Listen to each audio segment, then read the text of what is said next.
My fuck this shit moment was when the leak with my record happened. The album that was leaked was Dirty Gold. It was my first album on Universal Republic Records. There's a lot of shit that like happens that people don't know about.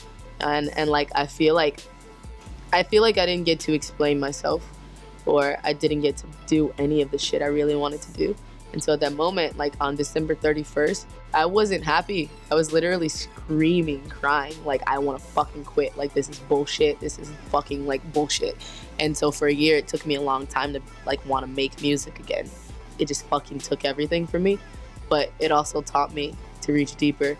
And so that fuck this shit moment became, this is why it's all worth it. Because like I would never be in this place if I gave a fuck about what I was doing in the first place, you feel me?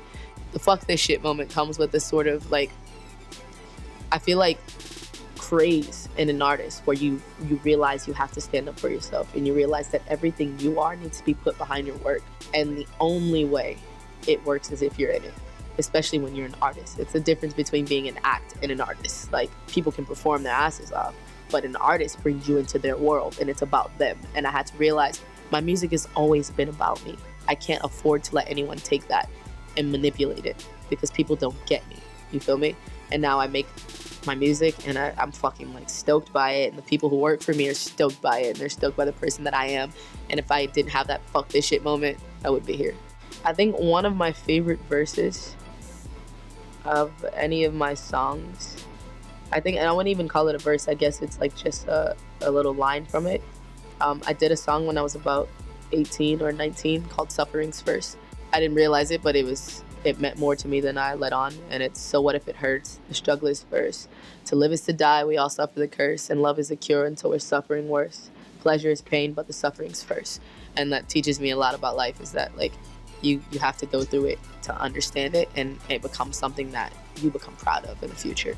And I've learned to see pain not as torment or turmoil, but as a promise for something better and a learning experience. And I think that shit is dope. They didn't want me to drop 100 Million Roses because Rocky was dropping Goldie the same week.